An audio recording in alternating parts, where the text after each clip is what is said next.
ओम नमो भगवते वासुदेवाय। ओम नमो भगवते वासुदेवाय। ओम नमो भगवते वासुदेवाय। यः स्वानुभावम् अखिलं श्रुतिसारमेकम् आध्यात्मदीपम् अतितीर्षितं तमोऽन्धम् संसारिणां करुणयाः पुराणगुह्यम् तं व्याससूनम् उपयामि गुरुं मुनीनां। नारायणं नमस्कृत्य नरं चैव नरोत्तमं देवीं सरस्वतीं व्यासं ततो जयमुदीरये। श्रवणतां स्वकथा कृष्ण पुण्यश्रवणकीर्तिनः हृदयन्तस्थो हि अभद्राणि विधुनोति सुहृत्सतां नष्टप्रायेषु भद्रेषु नित्यं भागवत सेवया भगवती उत्तम श्लोके भक्तिर्भवति नैष्टिकी श्रवणतः श्रद्धया नित्यं गृणतश्च स्वचेष्टितं कालेन नातिदीर्घेण भगवान् विशते हृदि कृष्णाय वासुदेवाय देवकी नंदनाय च नंदगोपकुमाराय गोविंदाय नमो नमः। जय श्री कृष्ण चैतन्य प्रभु नित्यानंद श्री अद्वैत गदाधर श्रीवासादि गौर भक्ता वृंद। हरे कृष्णा कृष्णा कृष्णा हरे हरे, हरे राम राम राम हरे हरे, हरे कृष्णा कृष्णा कृष्णा हरे हरे, हरे राम राम राम हरे हरे, हरे कृष्णा कृष्णा कृष्णा हरे हरे, हरे राम राम राम हरे हरे। हरे कृष्णा। सभी का स्वागत है प्रातःकालीन श्रीमद् भागवतम के सत्र में। और हमने कल 10वां नंबर श्लोक का डिस्कशन किया था। अध्याय 16 स्कंद 1 श्लोक क्रमांक 10। इसमें कहते हैं, श्रील सूत गोस्वामी ने कहा। सूत गोस्वामी अब शौनक आदि ऋषियों के प्रश्नों के बाद जवाब दे रहे हैं। वो कह रहे हैं, जब महाराज परीक्षित कुरु साम्राज्य की राजधानी में रह रहे थे, तब अपने राज्य की सीमा के अंदर कलयुग के लक्षणों को प्रवेश होते देखा। जब उन्हें इसका पता चला तो उन्हें यह रुचिकर प्रतीत नहीं हुआ, लेकिन इससे उन्हें उसके विरुद्ध लड़ने का अवसर अवश्य प्राप्त हो सका। अतएव उन्होंने अपना धनुष बाण उठाया और सैनिक कार्यवाही के लिए तैयार हो गए। तो हमने इस पर कल बहुत चर्चा कर ली थी। आज श्लोक क्रमांक 11 में प्रवेश करेंगे। 11-12 देखते हैं कहाँ तक पहुंचते हैं हम, क्योंकि बहुत डिस्कशंस हैं आज इम्पोर्टेंट।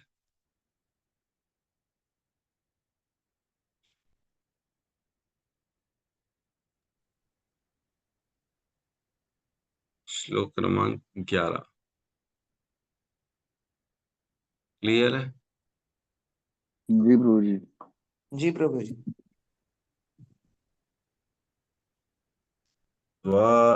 स्वलंकृतम। श्लोक क्रमांक 11 अध्याय 16 स्कंद 1। महाराज परीक्षित ने कलयुग का सत्कार किस प्रकार किया। स्वलंकृतम श्याम तुरंग योजितम कृतं श्यामरङ्गयोजितं प्रथम मृगेन्द्र जमाश्रितः पुरात् रथं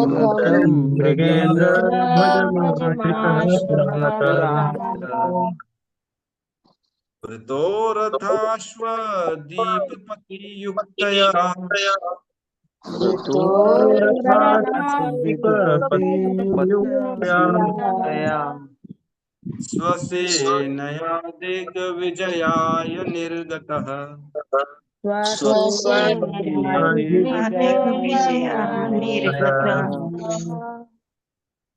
स्वलंकृतं शान्तरङ्गयोजितं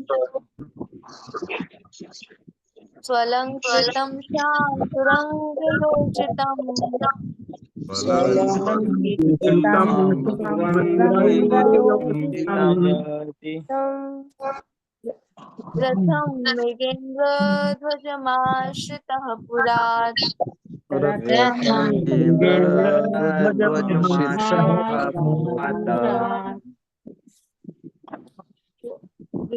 रथाश्वद्विपपत्तियुक्तया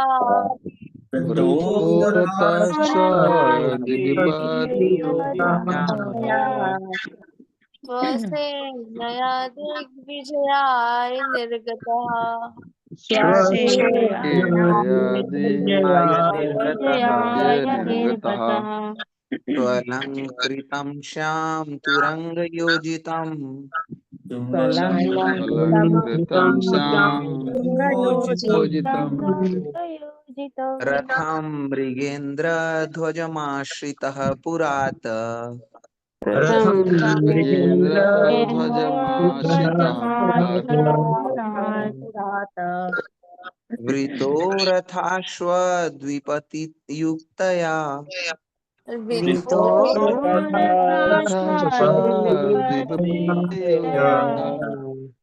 स्वसेनया दिग्विजयाय निर्गतः स्वसेनया दिग्विजयाय निर्गतः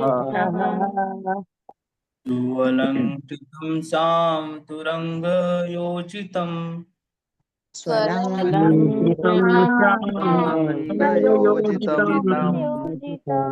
रथं मगेन्द्रध्वजमाश्रितः पुरात् मगेन्द्रध्वजमाश्रितः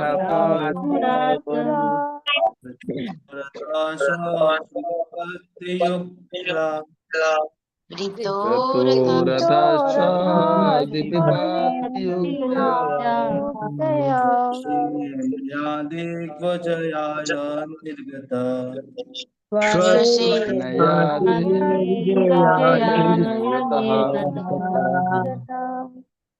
अनुवाद। महाराज परीक्षित काले घोड़ों द्वारा खींचे जाने वाले रथ पर सवार हो गए। उनकी ध्वजा पर सिंह का चिन्ह अंकित था।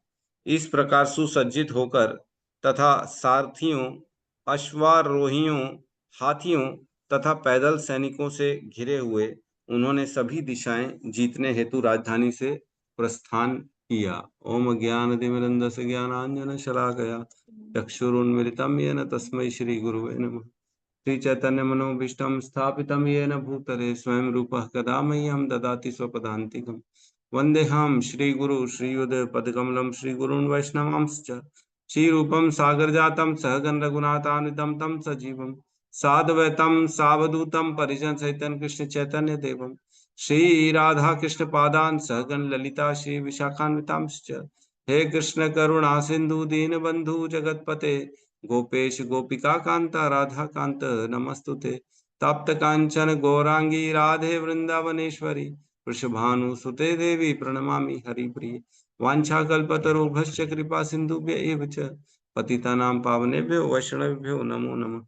नमो विष्णुपादाय कृष्णपृष्ठाय भूतले श्रीमते भक्तिवेदांत स्वामी इति नामिने। नमस्ते सरस्वते देवे गौरवाणी प्रचारिणे निर्विशेष शून्यवादी पाश्चात्य देश तारिणे। जय श्री कृष्ण चैतन्य प्रभु नित्यानंद श्री अद्वैत गदाधर श्रीवासादि गौर भक्त वृंद।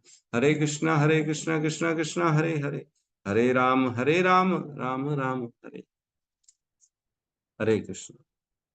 तो यहाँ कह रहे हैं कि जब उन्होंने देखा कि कलयुग उनके राज्य की सीमा के अंदर प्रवेश कर चुका है, किन्होंने देखा? परीक्षित महाराज ने। तो वो अपनी सेना के साथ निकल पड़े, है ना। लिख रहा है स्वलंकृतम, अच्छी तरह से सजकर, मतलब उन्होंने अपने आप को सजाया होगा, मुकुट आदि पहना होगा, है ना। जो खास लड़ाई युद्ध के लिए यूनिफॉर्म होती है वो पहना होगा। श्याम तुरंग योजितम, और काले घोड़े वाले रथ जो है, ऐसा रथ जिसमें काले घोड़े जोते गए थे, ऐसे रथ पर आसीन हो गए। काले घोड़े पर बैठे हैं ये, है ना। अर्जुन सफेद घोड़े में बैठते थे और परीक्षित महाराज काले घोड़े वाले रथ में बैठे, है ना। और क्या कह रहे हैं? रथम मीन्स रथ में है। और मृगेंद्र ध्वजम आश्रित पुरात, ऐसा रथ है जिसके ध्वज जो हैं वो मृगेंद्र मीन्स सिंह, शेर का ध्वजा लगा हुआ है उनके जो है रथ के ऊपर।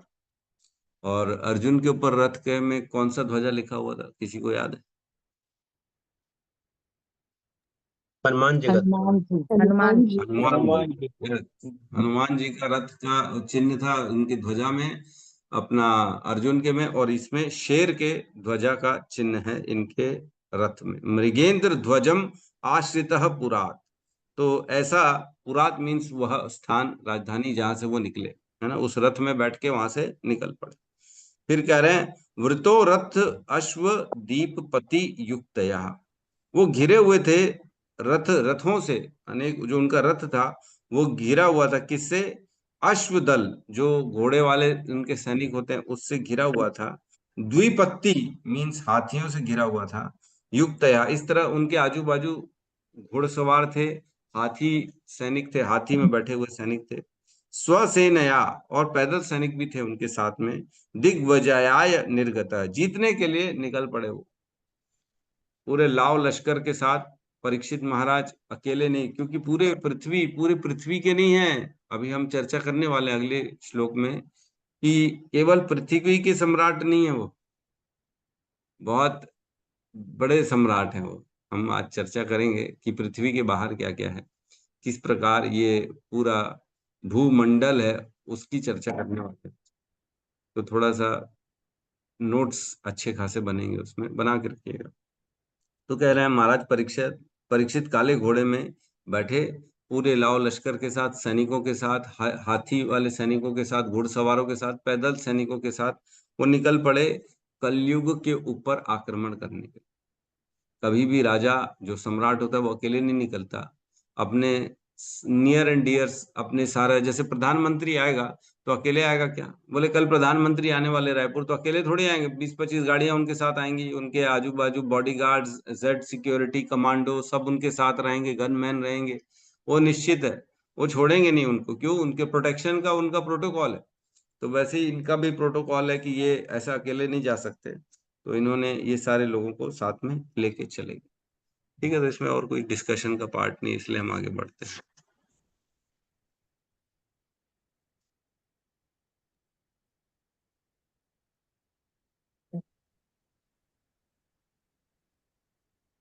बारह नंबर श्लोक साथ में दोहराएंगे। भद्रांश्वकेतुमालंश्च भद्रांशुकेतुमालं भारतं चोत्तरान् कुरुन् भारतं चोत्तरान् कुरु।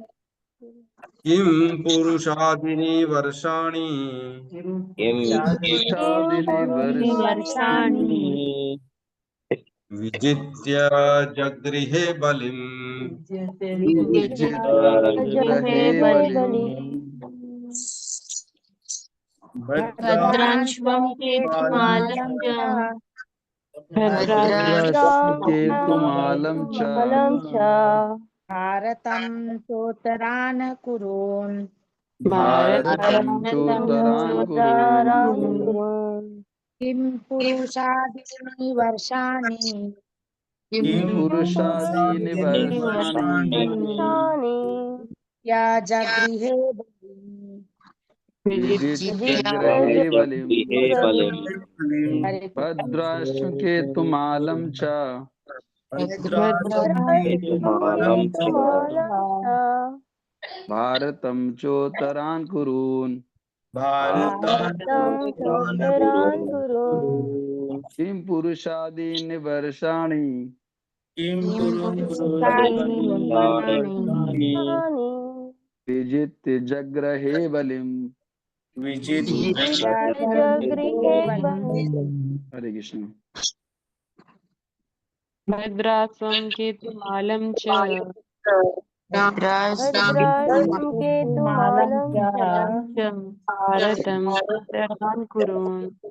भारतं चोत्तरान् कुरून्। चोत्तरान् कुरून्। किं पुरुषादीनि वर्षाणि किं पुरुषादीनि वर्षाणि विजित्य जगृहे बलिम्। जगृहे बलिम्। अनुवाद। तब महाराज परीक्षित ने पृथ्वी लोक को के समस्त भागों, भद्राश्व, केतुमाल, भारत, कुरु जांगल का उत्तरी भाग, किम पुरुष इत्यादि को जीत लिया और उनके शासकों से भेंटें वसूल की।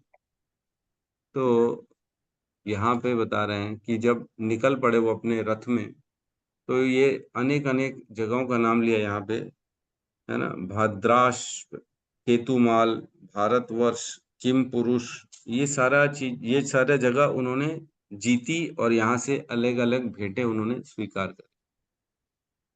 तो आज हम चर्चा करेंगे कि भूमंडल के बारे में, है ना। ये क्योंकि समझ में नहीं आएगा भद्रांश कौन सी जगह है, केतुमाल कौन सी जगह है, भारतवर्ष कौन सी जगह है, और किम पुरुष कौन सी जगह है।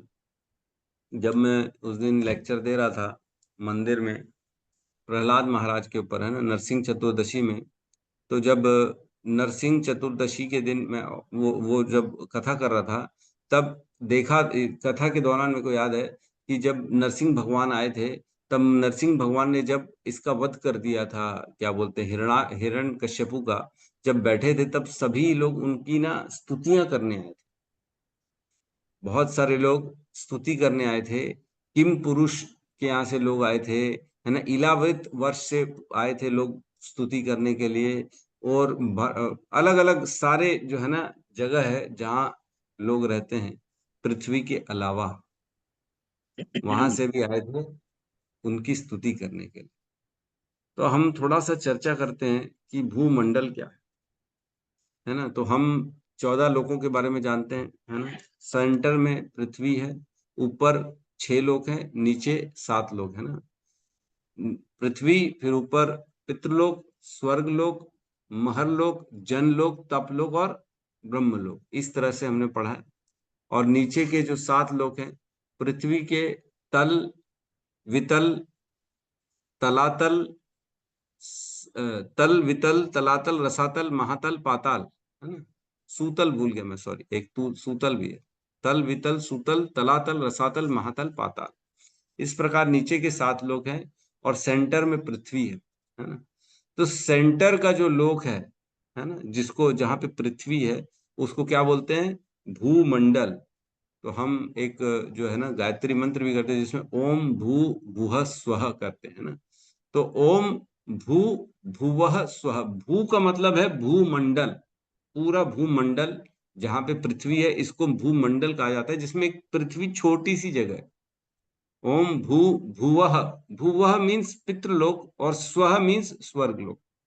तो स्वर्गलोक में भी अनेक अनेक लोक हैं, केवल जो है ना एक स्वर्गलोक अमरावती नहीं है, जहाँ पे जो है अपना इंद्र जो है वो शासन करते हैं, भोग करते हैं, वो एक केवल एक पार्ट है स्वर्ग का, अमरावती जिसको कहते हैं, है ना। लेकिन स्वर्ग भी बड़ा है, और भू जो है वो भूमंडल कहलाता है।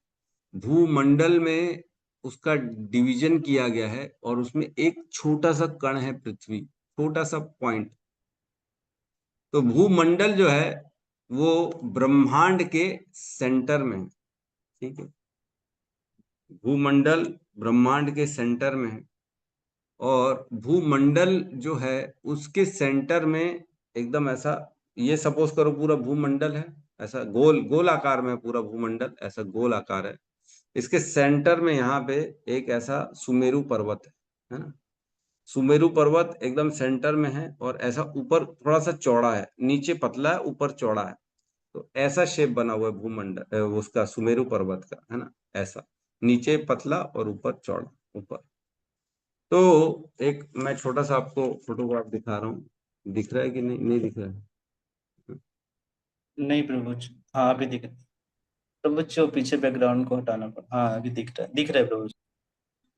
दिख रहा है, ये वाला जो है यहाँ पे क्लियर है।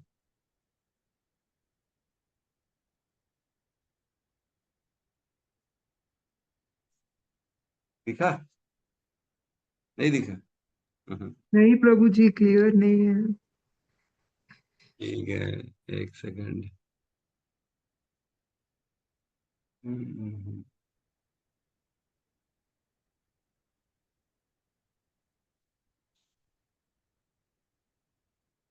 अब दिख रहा जी, जी प्रभु जी।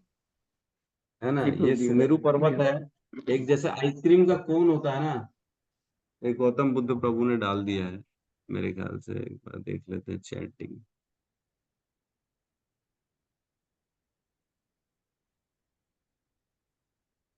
अच्छा मेरा ही फोटो खींच के डाल दिया। ठीक है ठीक। तो ये है उल्टा कोन जो है, ये सुमेरु पर्वत है। और जो राउंड बीच में दिख रहा है ये वाला ऐसा गोल गोल, ये जो है भूमंडल है ना। ये ब्रह्मांड के सेंटर में है भूमंडल। तो इसमें जो है भूमंडल में उल्टा कोन ये सुमेरु पर्वत है। और ये सुमेरु पर्वत जो है पूरा का पूरा सोने का बना हुआ है ना। सुमेरु पर्वत दिख रहा है, एक ब्रह्मांड है, सेंटर में भूलोक है, जिसमें जो है उल्टा कोन के नीचे साइड में जो बना हुआ है ना, यहाँ पे ये दिख रहा है ना, ये वाला, ये जो सेंटर ऐसा गोल आकार है ये भूमंडल है। और ये कोन बना हुआ है ऐसा उल्टा, ये सुमेरु पर्वत है। इस सुमेरु पर्वत का नीचे जो हिस्सा है, मतलब उल्टा पर्वत, हमारे यहाँ पर्वत जो होता है ना, ऊपर शिखर जो है पतला होता है और नीचे चौड़ा होता है। लेकिन सुमेरु पर्वत उल्टा है, नीचे उसका पतला है और ऊपर उसका चौड़ा है ना, उल्टा उल्टा कोन टाइप का है। तो ये भूमंडल में एकदम सेंटर में है ये। ठीक है, तो नोट कर लिया ना सबने, समझ गए। तो ये भूमंडल जो है, ये भूमंडल में ये पूरा जम्बू द्वीप है। इसमें 9 द्वीप हैं इसमें, है ना, भूमंडल में। द्वीप मतलब द्वीप मीन्स आइलैंड, समझते हैं ना। आइलैंड किसको कहते हैं, जो पानी से घिरा हुआ रहता है उसको आइलैंड कहा जाता है। मतलब एक लैंड हो बीच में और उसको चारों तरफ पानी से घिरा हो, तो गोल आकार में है ना, ऐसे गोल, एक छोटा गोल फिर बड़ा गोल फिर बड़ा गोल फिर बड़ा गोल ऐसा। तो सबसे छोटा जो है, प्रभु ने डाल दिया है, प्रभु ने डाल दिया, देखिए इसमें चैट में आ गया है।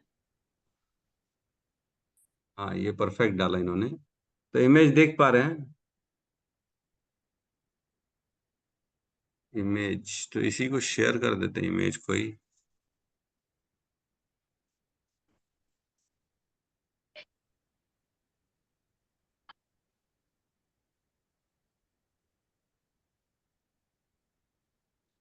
दिख पा रहे हैं ना आप, सबको दिख रहा जी हाँ, है? जी हाँ प्रभु। तो ये जो सेंटर में दिख रहा है ये सुमेरु पर्वत है, ये उल्टा है, नीचे उसका छोटा है और ऊपर बड़ा है। ठीक है, और ये जो गोल गोल दिख रहे हैं ना ब्लू टाइप के, ये द्वीप हैं। 9 प्रकार के द्वीप हैं, सॉरी 7 द्वीपास लिखा है ना, 7 द्वीपास। और ये ऊपर सुमेरु पर्वत है।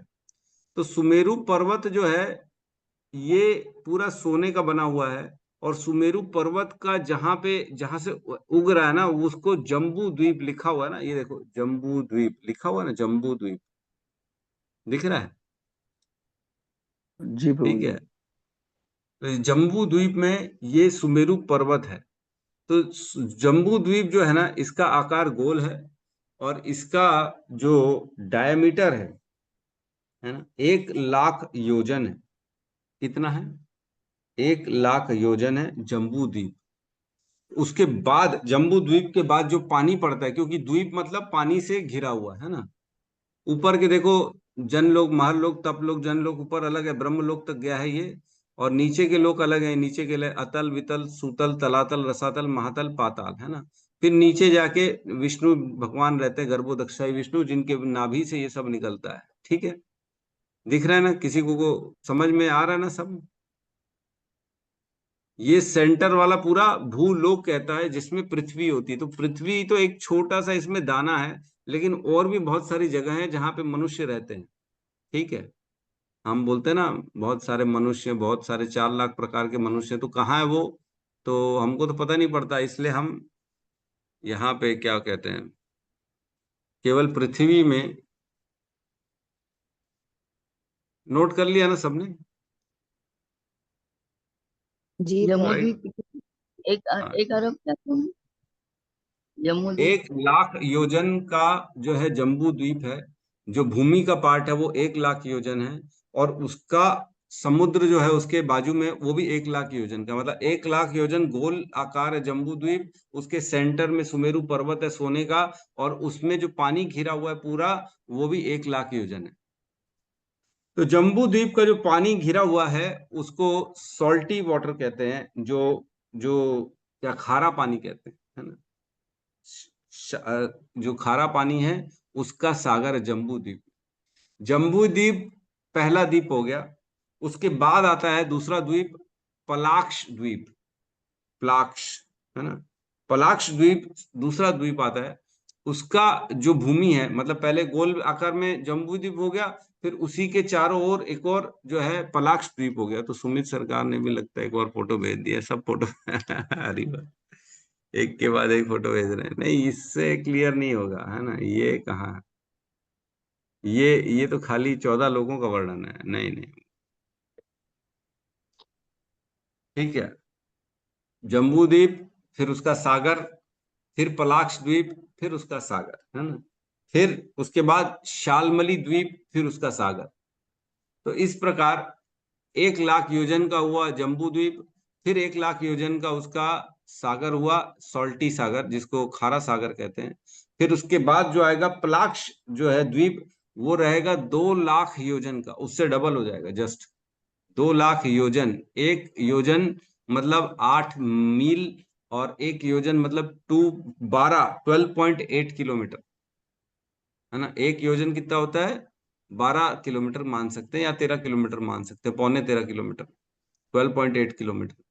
तो जम्बू द्वीप क्या साइज हो गया? 1,00,000 योजन मीन्स 13 लाख किलोमीटर का जम्बू द्वीप है। और हम जानते हैं पृथ्वी कितना है, मात्र 6 या 7 हजार किलोमीटर है क्या? नहीं, 1,000 योजन है पृथ्वी, मीन्स 13,000 किलोमीटर की है मात्र पृथ्वी, है ना। 13,000 किलोमीटर है, जबकि जम्बू द्वीप कितना है? 13 लाख किलोमीटर, है कि नहीं? मतलब 1% हो गया, मात्र 1%। पूरे अगर हम बात करें इसकी जम्बू द्वीप की, तो उसका 1% है, 1% है मात्र जो है पृथ्वी, है कि नहीं। तो एक और फोटो डाल दिया, देखें अगर कुछ क्लैरिटी आएगी तो हम उस पर चर्चा जरूर करेंगे, क्योंकि फोटो से काफी हद तक क्लैरिटी आ जाएगी। हाँ, फिर भी ये ठीक है माता जी का। हाँ हाँ, ये अच्छा है, इसको हम शेयर करते हैं, मैं अभी शेयर करता हूँ।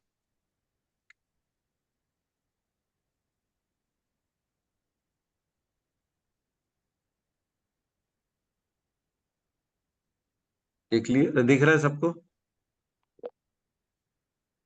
क्लियर दिख रहा है ना? हरी बोल, जी किसी को प्रभु जी। जवाब देना दिख जी दिख रहा है ना? जी जी प्रभु जी, दिख रहा है, दिख रहा है।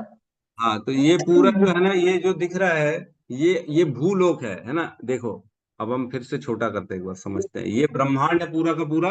अभी जो गोला दिख रहा है, उसमें नीचे नीचे के लोकों में जाएंगे हम। ये देखो, ये नीचे के लोकों में तो अनंत शेष नाग है। इस ब्रह्मांड को अपने फन में उठा के रखे हुए हैं अनंत शेष नाग ने। और नीचे के ये 7 लोग जो है, अतल, वितल, सुतल, तलातल, रसातल, महातल, पाताल, ये नीचे के लोग हैं। ये सारे के सारे पानी में डूबे रहते हैं, ये भगवान के पसीने के सागर में डूबे रहते हैं, है ना।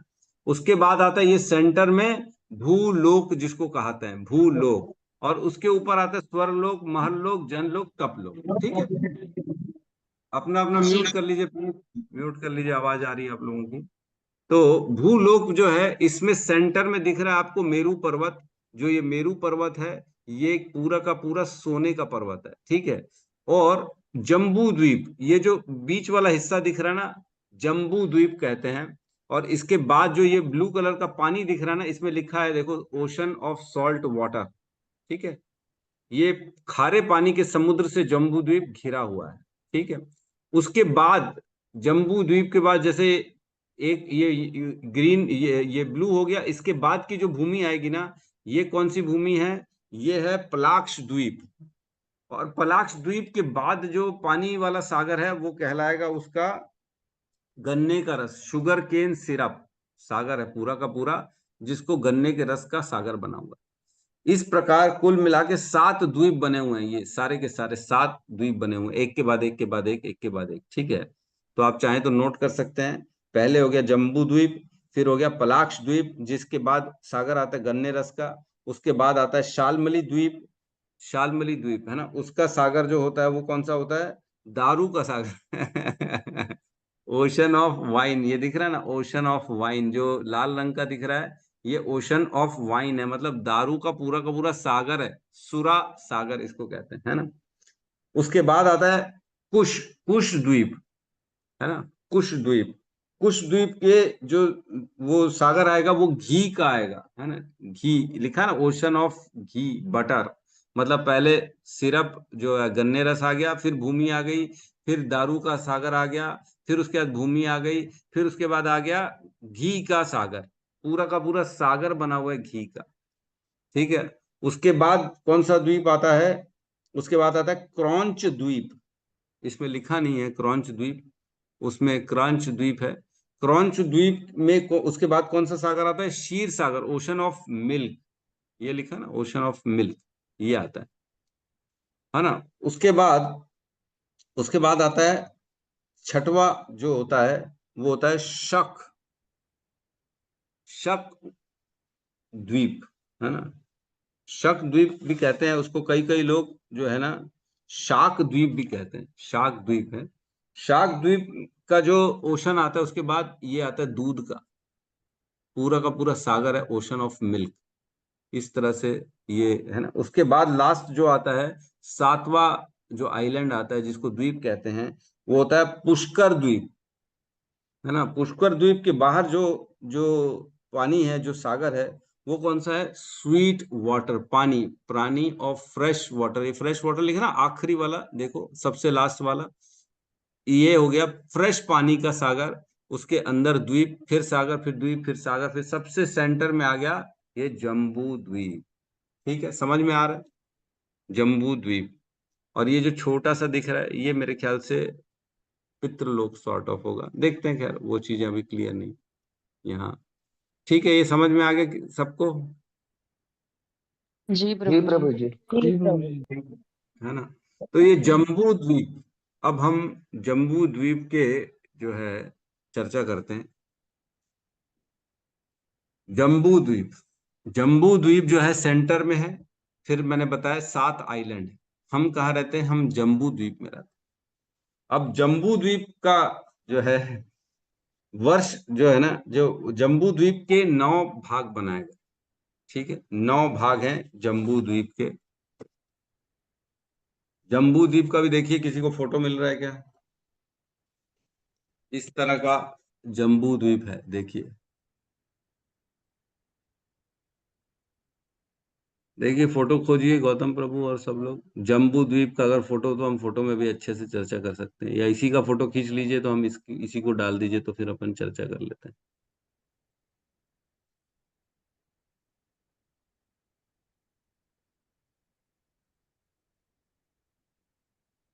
डाल दिए?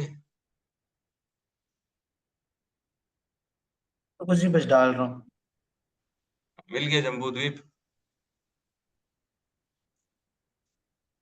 तो जम्बू द्वीप जो है ना, उसके कितने पार्ट हैं? जम्बू द्वीप 9 के 9 9 पार्ट है ना।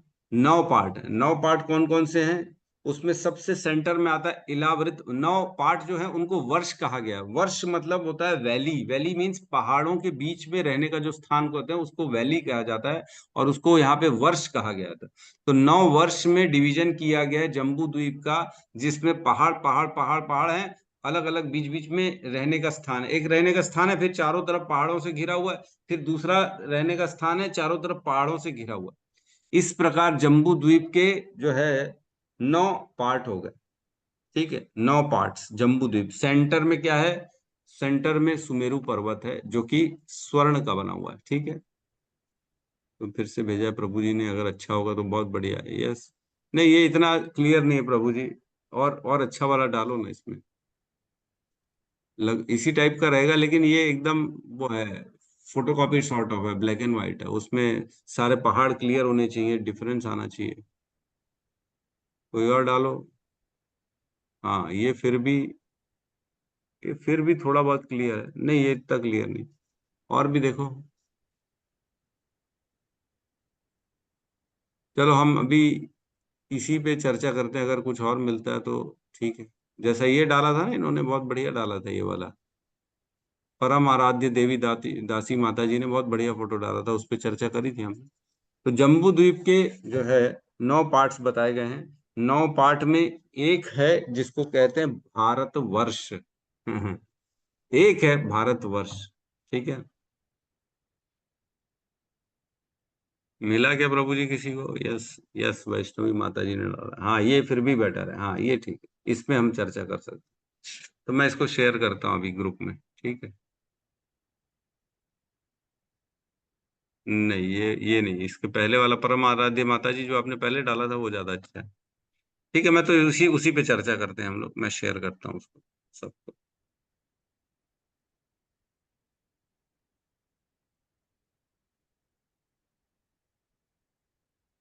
ठीक है, ये हो गया पूरा जम्बू द्वीप, समझ गए। सेंटर में लिखा है मेरू, मेरू पर्वत है ना। तो मेरू पर्वत ये सेंटर है, और ये ऐसा लंबा बाहर निकला हुआ है, देखो ये जैसे ये दिख रहा है ना, ये वाला, ये सेंटर में मेरू पर्वत है, उल्टे कोण की आकार में है। ये पूरा सोने का बना हुआ है। नीचे इलाव्रत जो चौड़ मतलब एक स्क्वायर डब्बा बना हुआ है जिसमें से निकला हुआ है, उसको इलाव्रत वर्ष कहते हैं। वहीं पे ये सुमेरु पर्वत, उसका मतलब उल्टा उल्टा पर्वत बना हुआ है, और वहां पे उसका चोटी है और ऊपर शिखर है, ऐसा है, उल्टा पर्वत बना हुआ।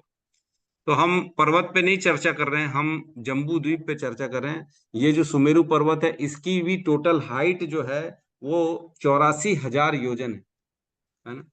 ये वाला जो हाइट है इसकी, ये वाली 84,000 योजन है ना। तो हम इस पे चर्चा नहीं कर रहे हैं, हम अब प्रभु आते हैं वापस। हाँ, प्रभु जी वो सेकेंडरी आ गया, देखिए दूसरा वाला भी आ गया। वो ज्यादा अच्छा है क्या? जी जी जी, क्लियर है बिल्कुल। गौतम बुद्ध प्रभु, है ना। ये तो आपने अब जो है ना, देखो ये इन्होंने भूलोक भूखंड का इन्होंने पूरा पोर्शन बना दिया कि किस प्रकार सेंटर में सुमेरु पर्वत है, और एक एक द्वीप है। ये देखो, ये सेंटर में जम्बू द्वीप लिखा ना यहाँ पे, जम्बू द्वीप, फिर उसका लवण सागर, फिर उसके बाद पलाक्ष द्वीप, फिर उसका सुरा सागर, फिर उसका शामली द्वीप, उसका उसका सागर, फिर कुशा द्वीप, फिर उसका सारा, इस प्रकार ये पूरा जो है ना भूलोक का वर्णन है ये वाला। तो हम अब इसके बाद जो चर्चा कर रहे हैं, हम अब जम्बू द्वीप पे आ रहे हैं, जो सेंटर वाला एक द्वीप है ना, हम उस पे जहाँ पे हम रहते हैं उसकी बात कर रहे हैं। ठीक है, ये पूरा जम्बू द्वीप है, इसमें सेंटर में मेरू पर्वत है।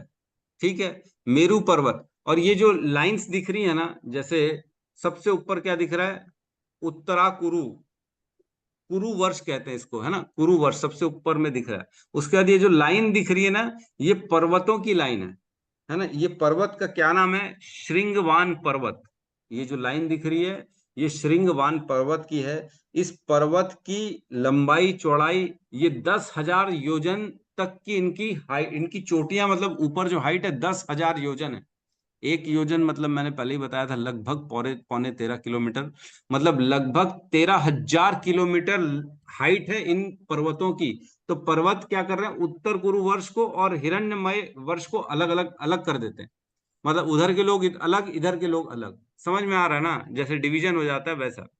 तो इस प्रकार जम्बू द्वीप के ये 9 वर्ष हैं। उत्तर कुरु वर्ष सबसे ऊपर हो गया, फिर हिरण्यमय वर्ष हो गया, फिर आता है रम्यक वर्ष, है ना।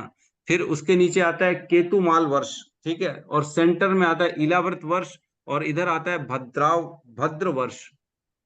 फिर नीचे आता है हरि वर्ष, फिर आता है किम पुरुष वर्ष, और सबसे नीचे आता है भारत वर्ष। ठीक है, ये जो भारत वर्ष है, यहाँ पे हम रहते हैं, है ना। ये भारत वर्ष में भी जहां पे ये 32 एकदम कॉर्नर नहीं दिख रहा है, जहां नीचे एकदम, जहां एंड हो रहा है ब्रह्म जो सर्कल का, वहां पे एक छोटा सा डॉट है, वहां पे है पृथ्वी। ठीक है, कहाँ पे पृथ्वी, समझ गए ना। और ये सारी जगहों में अलग अलग प्रकार के लोग रहते हैं, ये रहने की स्थान है जहां पे लोग रहते हैं। समझ में आ रहा है, किसी को कोई डाउट तो नहीं है? सेम ही डाला है। क्लियर है प्रभु जी। क्लियर है, समझ में आ गया ना। जी। तो सेंटर में जो रहते हैं वो ईलावृत वर्ष है, फिर उसके बाजू में केतुमाल वर्ष, उसके राइट साइड में पड़ता है भद्र वर्ष, ऊपर रम्यक वर्ष, उसके ऊपर हिरण्यमय वर्ष, उसके ऊपर कुरु वर्ष, है ना, और इलावृत के नीचे हरि वर्ष, फिर किम पुरुष वर्ष और भारत वर्ष। भारत वर्ष में एक छोटा सा स्थान है जिसको पृथ्वी कहते हैं। उस छोटे से पृथ्वी में भी एक जो है देश है जिसको भारत कहते हैं, और उस भारत के भी छोटा सा एक जो है शहर है जिसको रायपुर कहते हैं, और उस छोटे से रायपुर में भी एक हमारा जो है ना इस्कॉन है, और हम छोटे छोटे छोटे छोटे उसमें जो है रहते हैं। तो आप अनुमान लगा लें कि हमारा इस पूरे ब्रह्मांड में अस्तित्व क्या है। अब मैं बता देता हूं कि ये सारे जो हमने वर्षों की चर्चा करी, भाद्राव वर्ष हो, किम पुरुष वर्ष हो, और इलावृत वर्ष हो, केतुमाल वर्ष हो, हरि वर्ष हो, ये सारे वर्षों में लोग रहते हैं। इनकी आयु बोलते हैं 10-10 हजार साल की एक एक वर्ष की आयु होती है एक आदमी की, और वहां पे पसीना नहीं आता, वहां उनके बालों में झुर्री नहीं आती, वहां पे बुढ़ापा नहीं आता उन लोगों को, बाल सफेद नहीं होते, चेहरा बना बढ़िया रहता है, ऐसा लोग है। लेकिन सबसे बड़ा प्रॉब्लम क्या है, इन सभी स्थानों में कर्म का बंधन नहीं लगता। कर्म का बंधन कहाँ लगता है? केवल पृथ्वी भारत वर्ष है ना, भारत वर्ष में जो पृथ्वी है,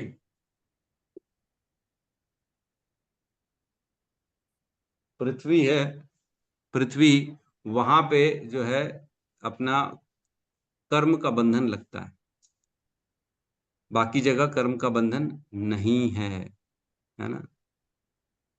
एक सेकंड रुकिए, कोई डिस्टर्ब कर रहा लग रहा है, एक सेकंड है। तो ठीक है, समझ में आ रहा है सबको कि किसी को प्रॉब्लम है समझने में? हाँ? आ रहा है बढ़िया। आ रहा है ना, आ रहा है ना, ठीक है। एक बार और मैं चर्चा करता हूँ इसमें।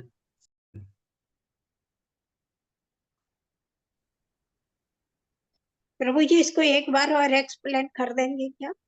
वही वही कर रहा हूँ।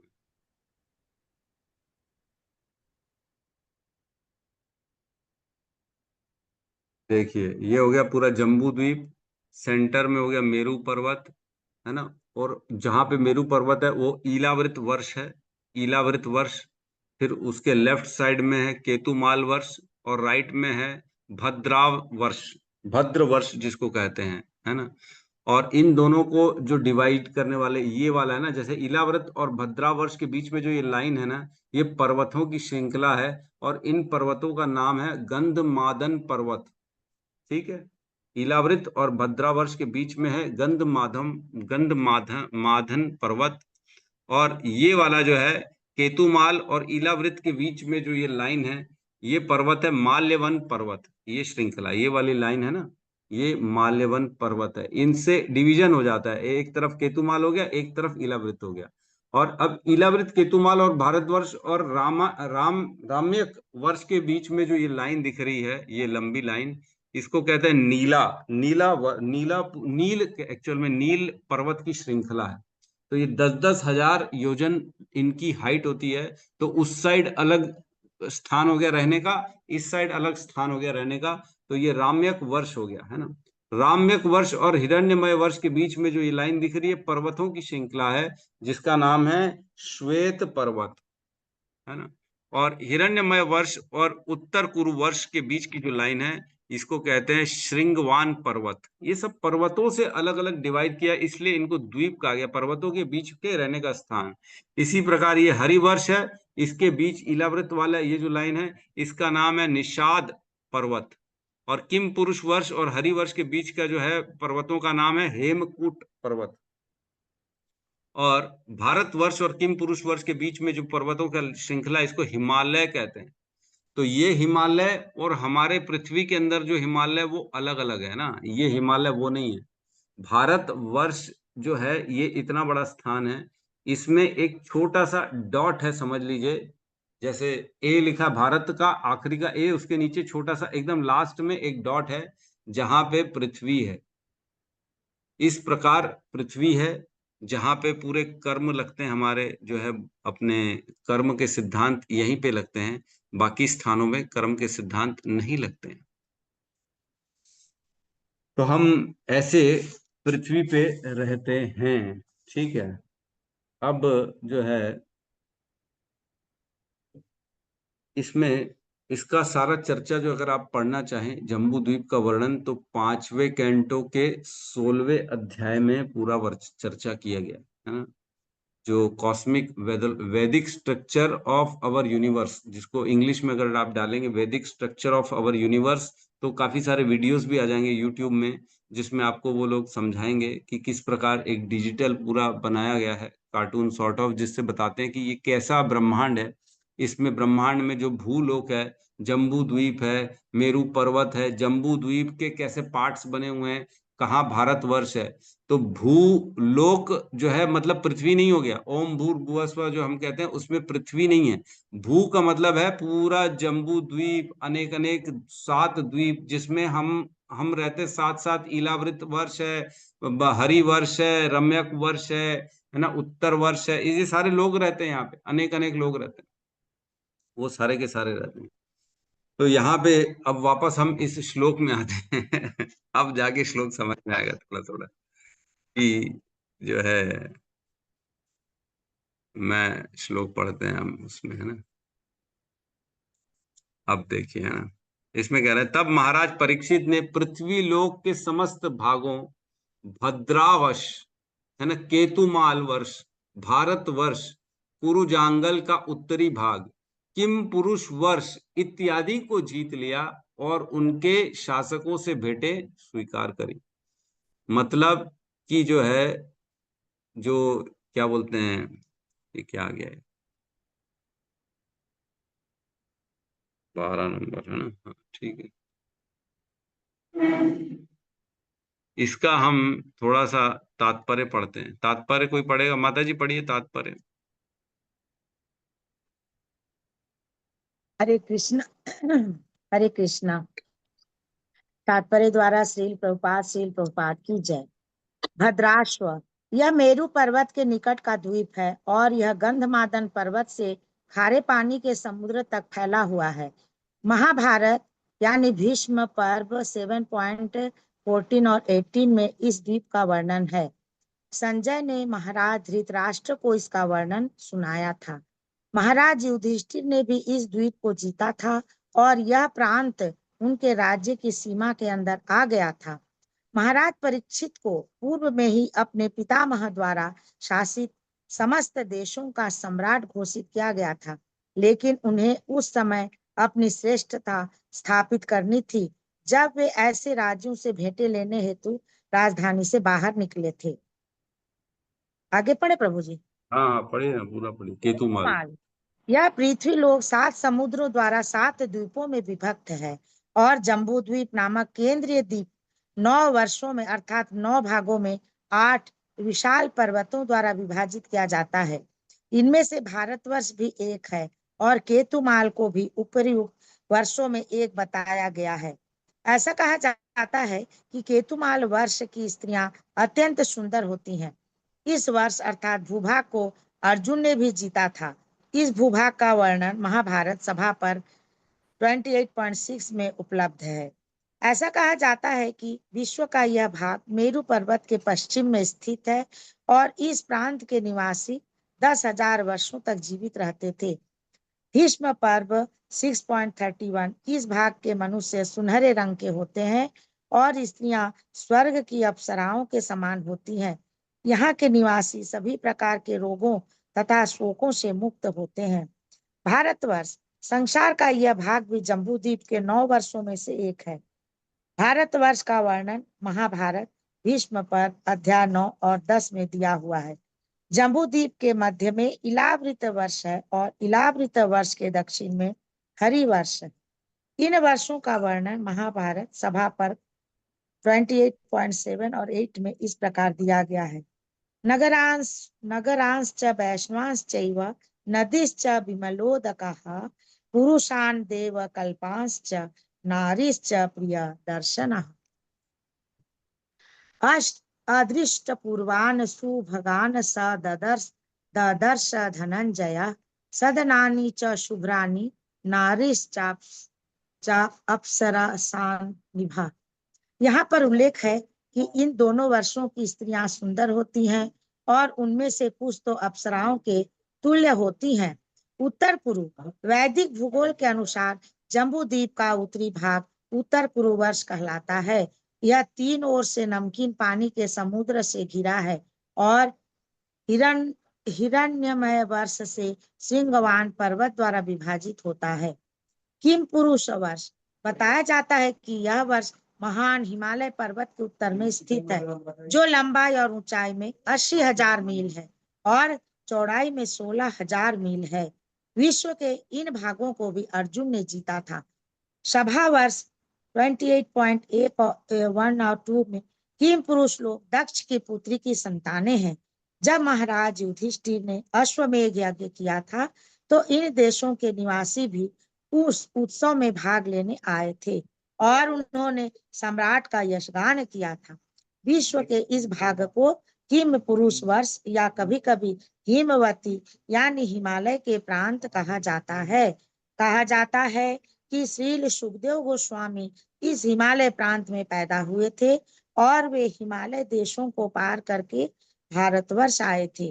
दूसरे शब्दों में महाराज परीक्षित ने संपूर्ण विश्व जीत लिया था। उन्होंने सभी महाद्वीपों की सभी दिशाओं के समस्त सागरों से सटे हुए भाग अर्थात पूर्वी, पश्चिमी, उत्तरी और दक्षिणी भागों को जीत लिया था। हरे कृष्ण। हरे कृष्ण। तो यहाँ बता रहे हैं कि जो सारे वर्ष हैं, हमने जो चर्चा करी, हिम पुरुष वर्ष हो, इलावृत वर्ष हो, भद्र वर्ष हो, है ना, हिरण्यमय वर्ष हो, कुरु वर्ष हो, ये सारे वर्ष जहां जहां लोग रहते हैं ये सब जीत लिया गया था अर्जुन, युधिष्ठिर, परीक्षित के द्वारा। इतनी बड़ी बात है, पृथ्वी से बाहर जा रहे हैं और जो दूसरे इतनी दूर स्थान में जो दूसरे लोग रह रहे हैं उस स्थान में जाके भी इन्होंने अपना वर्चस्व दिखाया था और युधिष्ठिर महाराज और परीक्षित महाराज ने वहां पे जीत हासिल करी थी। और बता रहे जब युधिष्ठिर महाराज का अश्वमेध यज्ञ हुआ था तब भी किम पुरुष वर्ष के लोग आए थे यहाँ पे और उन्होंने उनको भेंटें दी थी। बहुत ही अत्यधिक सुंदर और बलशाली होते हैं। कितना शक्तिशाली थे पांडव, जो कहां कहां तक जाके उन्होंने अपने राज्य को फैला दिया। पृथ्वी के बाहर चले गए, पृथ्वी के बाहर भी जाके दूसरे दूसरे अनेक अनेक जो वर्ष हैं उनको भी जीत लिया जाके। बताओ कितनी शक्ति है उनके अंदर। तो इस प्रकार ये पूरा ब्रह्मांड की संरचना है। केवल हम कितने हैं एक बार ये अनुमान लगा लेना। अपना अस्तित्व क्या है, जो गर्व करते ना मैंने ये कर लिया, मैंने वो पा लिया, अरे मैंने दिखा दिया मेरे पास ये है वो है, तो देख लो तुम्हारे पास क्या है।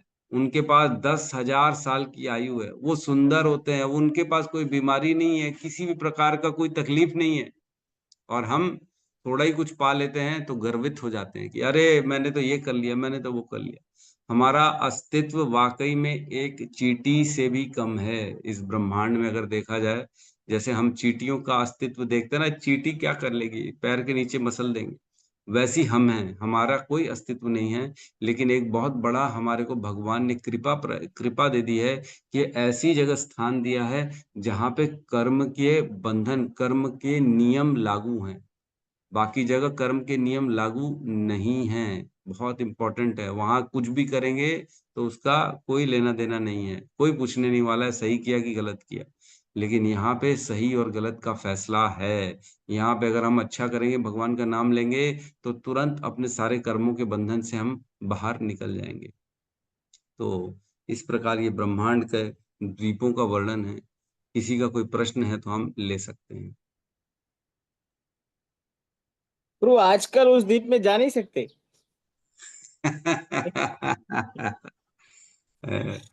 तपस्या करिए तो हो सकता है कुछ शक्तियां मिल जाए।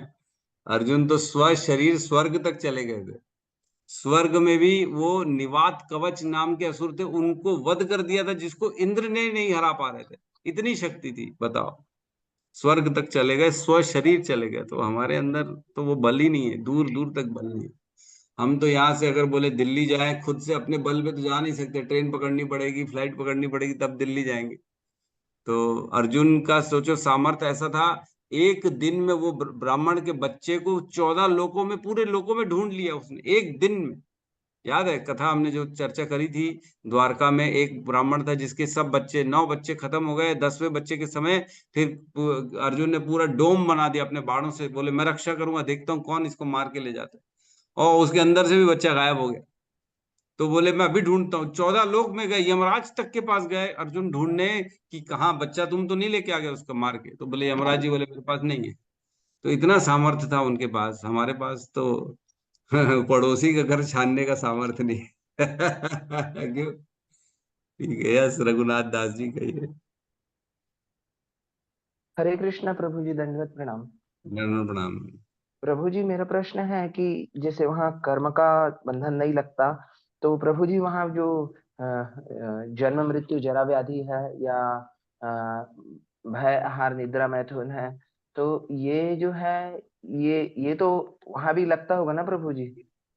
नहीं बताया, जो वहाँ जरा व्याधि है ही नहीं ना, वहाँ न बीमारी है न बुढ़ापा है, वहाँ केवल जन्म और मृत्यु है, और वहाँ भोग है खाली।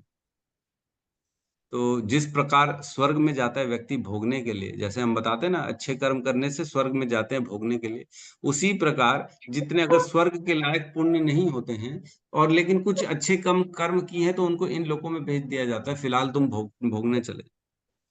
तो बहुत सारे डायमेंशन हैं, बहुत सारे स्थान हैं, भगवान के पास लिमिटेशन नहीं, अनलिमिटेड है भगवान के पास स्थान, हमको हमारे कर्मों के अनुसार, इच्छाओं के अनुसार जगह प्रदान करने के लिए।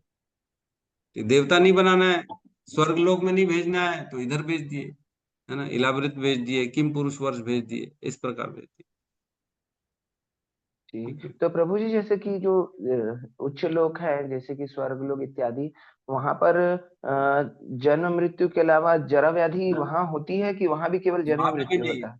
जरा जरा व्याधि, वहां वहां जन्म मृत्यु भी नहीं होती, वहां पे तो केवल जो है ना उसी स्व शरीर में उसी समय प्रकट हो जाता है, और उसको वहां से निकाल दिया जाता है, तो उसका मृत्यु हो जाती है। बेसिकली मृत्यु है नहीं, लेकिन वहां पे वहां से फेंक दिया जाता है, मान के चलो वहां का शरीर छूट गया, आत्मा को निकाल के फेंक दिया। ऐसा ऐसे जैसे हमारे प्राण निकलते, वैसे वहां प्राण नहीं निकलते।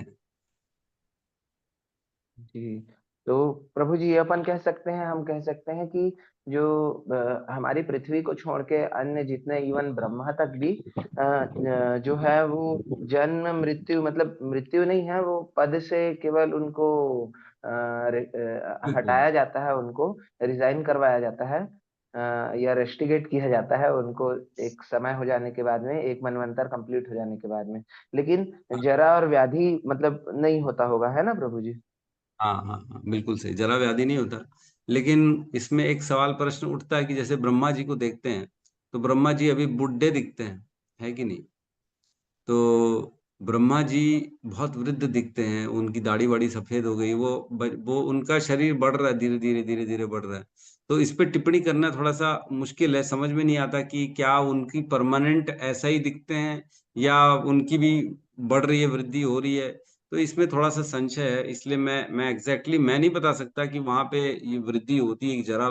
देखिए, बीमारी तो नहीं होती, ये तो निश्चित तौर से, मृत्यु भी नहीं होती है, लेकिन मृत्यु जैसे हम सोचते हैं वैसी मृत्यु नहीं होती वहां पे। वहां पे केवल उनको अपने स्थान से हटा दिया जाता है, इसको मृत्यु अगर आप मानेंगे तो समझ सकते हैं कि हाँ मृत्यु होती है, लेकिन एक तरह से मृत्यु नहीं होती है।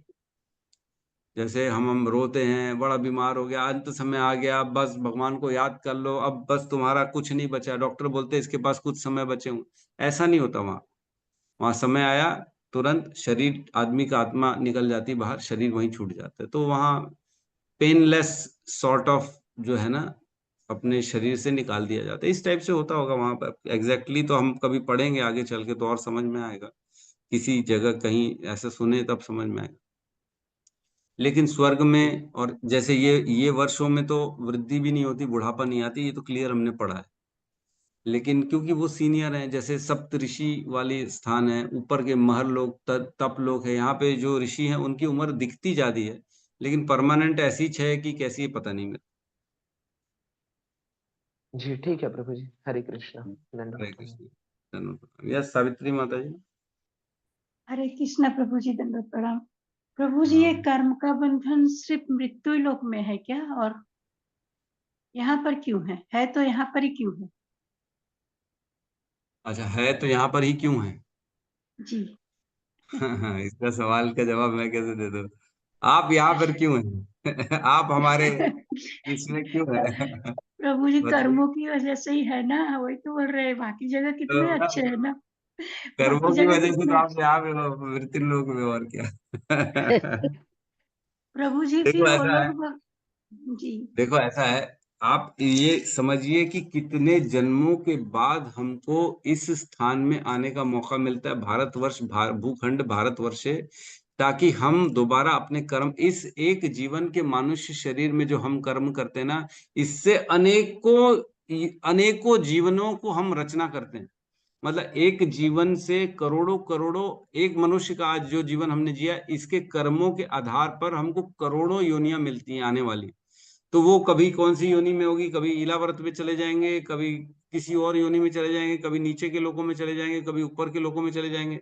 तो एक जीवन के कर्मों को हम भोगते रहते अनेकों योनियों में। ठीक है, उसके बाद जब बहुत वर्ष हो जाते, बहुत सारी योनियां बीत जाती, करोड़ों करोड़ों योनियां बीत जाती है, तब भगवान कृपा करते हैं, बोलते चल ठीक है, एक और बार मौका देता हूँ कि तू पृथ्वी पे चले जा, भारत में चले जा, वहां पे मनुष्य का जीवन जी के देख, फिर कर्म बनाने का एक बार अपॉर्चुनिटी देते हैं कि तू कर्म दोबारा बना के देख। अगर अच्छे कर्म बने तो क्या पता तू मेरे पास वापस आ जाए, अगर अच्छे नहीं बनाएगा तो वापस से इसी में डाल दूंगा मैं तेरे को। देवता तक कामना करते हैं कि हे प्रभु, हमको भारतवर्ष में, भारत खंड में एक बार मनुष्य जीवन में का आप मेरे को, हमारे को मौका दो, ताकि हम आपकी भक्ति करके आपको प्राप्त कर सकें। भगवान को प्राप्त करने का एकमात्र सुनहरा अवसर केवल और केवल पृथ्वी में है और कहीं नहीं है। ये बहुत बड़ा जो सीखने लायक बात है वो हम सीख रहे हैं आज। इतने सारे वर्ष हैं, इतने सारे हैं जहाँ पे अनेक अनेक लोग रह रहे हैं, हमारे जैसे अनेक लोग रह रहे हैं, हमसे भी ज्यादा रह रहे हैं। जी प्रभु जी, समझ में आ गया। मतलब वो भगवान के पास नहीं जा सकते, यहाँ हम कुछ करके भगवान के पास जा सकते हैं। यस, बिल्कुल पहले तो सही। मुझे लगा वही जगह अच्छा है प्रभु जी, लेकिन अभी समझ में आ गया। वहां पे भगवान की प्राप्ति नहीं है, वहां पे कुछ नहीं है, वहां केवल भोग है, केवल मजे हैं वहां पे। जी, ठीक है, धन्यवाद प्रभु जी। हरे कृष्ण। धन्यवाद। यस यस, सबसे अच्छा भारतवर्ष है, हाँ धार्मिक है, सब कुछ है। हाँ जी, यस, महान जन्म लिए, भगवान लोग ने जन्म लिए, वीर लोग ने हाँ जन्म लिए, सबसे सुंदर भारतवर्ष। ठीक है। तो यहाँ और हरे कृष्णा और किसी प्रभु जी, का? हरे कृष्णा प्रभु जी। यस प्रभु जी, यस, आज हमारे बीच में एक सपना यादव माता जी करके जुड़ी हुई हैं, ये इंदौर से हैं। ये अरे बाबा, जी प्रभु जी। तो सपना माता जी सुन पा रही हैं? हरे कृष्ण गुरु जी। हरे कृष्णा माता जी, हरे कृष्णा। आपका बहुत बहुत स्वागत है हमारे इस भागवतम की कक्षा में। तो सबसे पहले तो आपका स्वागत करेंगे हम, हरे कृष्ण महामंत्र जोर से उच्चारण करके सब मिलके माता जी के लिए बोलेंगे। हरे कृष्णा हरे हरे कृष्णा कृष्णा हरे कृष्णा कृष्ण हरे कृष्ण हरे हरे राम हरे राम राम हरे राम राम हरे राम हरे। राम हरे हरे। माता जी, कुछ आप अपने बारे में अगर बताएं तो अच्छा लगेगा। हरे कृष्णा हरे कृष्णा हरे कृष्णा कृष्ण कृष्ण हरे हरे, हरे कृष्णा राम हरे हरे, हरे राम हरे राम हरे राम राम राम राम राम हरे हरे हरे। हरे। समस्त भक्त वृंद की जय। जय। जगत गुरु श्रील प्रभुपाद की जय। निताई गौर प्रेमानंद हरि हरि बोल। तो हरि हरि बोल। हरे कृष्णा प्रभु हरे जी। कृष्ण प्रभु जी, हरे दंडवत कृष्णा प्रणाम। प्रभु जी, दंडवत प्रणाम। प्रभु जी। धन्यवाद प्रभु जी आपका। हरे कृष्णा। हरे कृष्ण, हरे कृष्ण।